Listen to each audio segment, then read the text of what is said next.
Hindi na rin napigilan ng ilan pang KOJC missionaries na maglabas ng kanilang saloobin sa mga akusasyon kay Pastor Apollo C. Quiboloy. Ayon sa mga ito, hindi totoo ang ibinibintang ng mga nag-aakusa at inosente nila ang butihing pastor. Si Jade Calabroso, sa report. Masakit. Sobrang hindi deserve. Inosente si Pastor Apollo C. Quiboloy at hindi niya dapat nararanasan ngayon ang ganitong mga akusasyong nagtulak sa kanya upang magsakripisyo na sumuko sa otoridad dahil sa mga paratang ng iilan lang na dating mga misyonaryo. Yan ang paninindigan ng Kingdom of Jesus Christ, partikular na ang pastoral ministry na sentro ngayon ng kaliwat-kanang aligasyon ng umano'y pang-aabuso. Nagkaroon ng pagkakataon na makausap ng SMNI ang ilang mga miyembro nila at ibinahagi ang kanilang personal na karanasan kasama si Pastor Apollo maging sa mga nagsisulputang umano'y mga biktima sa KOJC. Kaya kung tanungin niyo ako. Masakit para kay Sheila Simanes.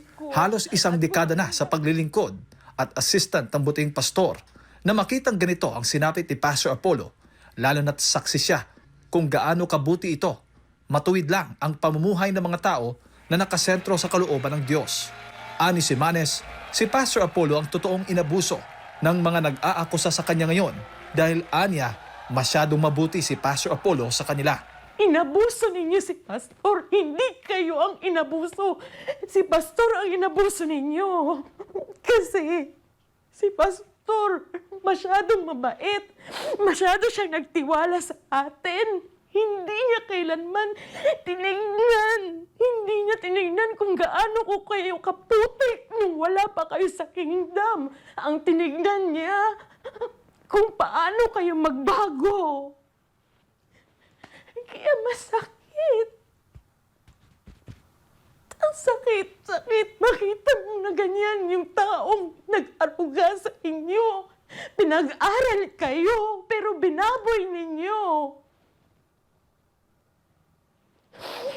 Ikaw, babae ka. Alam mo kung anong dumi ang meron ka. Pinag-aral ka ng maayos sa JMC, binaboy mo ang sarili mo. Tapos yung dumi mo, yung putik na ginawa mo, ipapain mo ngayon kay Pastor. Pinasinungalingan din ng iba pang mga pastoral na sina Jassy de Guzman at Charissa Corbo, ang mga umano'y biktima sa loob ng KOJC na dati anilang mga kasama. Sila na mayroong mga karumal-dumal na record. And so these people na mga lumabas, no, puno sila ng carnality talaga, yung hari talaga sa kanilang buhay ang carnality, na hindi nila magawa dito sa loob. That's why they went out. And so when they went out, yung mga carnal things na yun, ipinahid nila kay Pastor. We have in our possession yung mga written nila na mga confession letters. Sila po yung gumagawa ng immorality dito sa loob.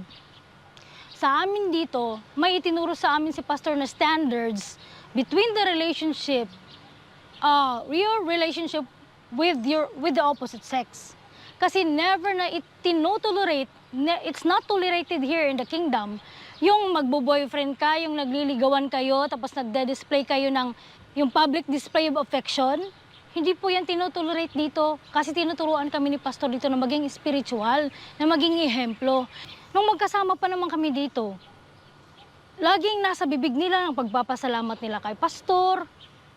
Laging nasa bibig nila yung napakabuti ni Pastor, naririnig mo yun sa kanila lagi. Of course, those were the times na hindi pa sila binibigyan ng disciplinary action. Yeah. Kapansin-pansin nila na pare-pareho ang sinasabi ng mga nag-aakusa na tila mayroong script na sinusunod, mapakaso man sa Pilipinas o sa Amerika. So itong mga nag-aakusa kay Pastor na nandun ngayon, no, patuloy po silang ginagamit. And I don't know because they have the same script. They have the same accusation. So we don't know if they have someone na kumukumpas po sa kanila or meron po silang script writer because pare-pareho po lahat ng ng akusasyon. Pero yung sinasabi nila na abuso doon sa Amerika, nagtataka lang talaga ako kasi kasama ko sila sa Amerika. kasama ko sila at kitang-kita ko, kilala nila ako, kitang-kita ko kung paano sila blines ni Pastor, kung paano binigay sa kanila yung mga blessings na, first-hand blessings na tatanggap talaga nila. And then, after all, dahil I think sa nakikita ko lang, yung mga taong ayaw dumaan ng disiplina, once na tumalikod ka talaga sa disiplina at ayaw mong tanggapin yung pagkakamali mo, lalabas ka talaga at lalabas ka para pagtakpan mo yung problema at yung ginawa mong kasalanan. Samantala, disiplina dahil sa pagmamahal. Ito ang binigyang diin ng iba pang mga pastoral na bahagi ng kanilang pamumuhay sa loob ng KOJC. Tulad ng ibang simbahan o organisasyon, mayroong mga alituntunin na dapat na sinusunod at sakaling ang isang tao ay magkamali, haharap siya ng disiplina. No, but here in the kingdom, discipline is a form of love. Ano yung disiplina na yun? They were counseled, they were fellowshipped, they were instructed to pray, they were instructed to read the Bible, to reflect, to commune with the Father and the nature. Ganun po ang pagdisiplina sa kanila. Wala pong harassment or anything. Alam naman namin ang buhay nyo dito sa loob. O, parehas naman tayo. Marami tayong mga pagkakamali at pagkukulang. Pero kami, tinanggap namin ang paglilinis, ang pagtuturo para maging pleasing kami sa Ama. Kayo, hindi nyo tinanggap. Pwede naman kayong umalis at mag-exit na lang dahil hindi nyo kaya. Pero bakit nyo pa ginagawang paninira? Dahil gusto nyo lang siguro makatanggap ng pera, makatanggap ng acknowledgement, makatanggap na ikaw ang nakapagpa-down sa ganyan. No, there will be no downfall. Dahil kahit ano accusation na sabihin nyo patungkol sa aming pastor, panalo pa rin kami. Karamihan din sa kanila ay simula bata pa lamang ay lumaki na sa pangangalaga ni Pastor Apollo. Ang katotohanan, ayon sa mga misyonaryo ng KOJC, malaki ang respeto at pagpapahalaga sa mga kababaihan ni Pastor Apollo. Kaya ganoon na lang din ang pagdedepensa nila sa butihing pastor. So we were in the front line. Kung makita niyo, puro mga kababaihan ang nasa front line during that 16-day siege. Kung talagang inabuso kami ni Pastor, hindi namin ipagtatanggol ang taong sabi niyo nag-abuso sa amin. Yung pagpapalaki ni Pastor sa amin, ngayon na lumaki kami at tumagal kami ng ganito sa kaharian, makikita mo na iba ang pamamaraan ni Pastor para maibalik ang dignity ng mga tao, lalo na sa amin sa mga babae. Biruin mo kahit nga the way how you talk and the way how you dress up, the way how you laugh, the way how you behave yourself in front of a lot of people, kahit sa mga opposite sex.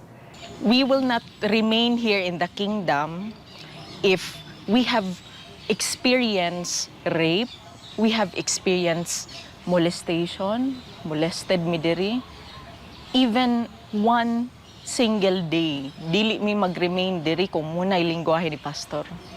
Pero us in the kingdom, not in our wildest imagination na mahimo ginasanak. All of those, love, peace, joy, long-suffering, meekness, kindness, temperance, gentleness, goodness, that is what we can attest.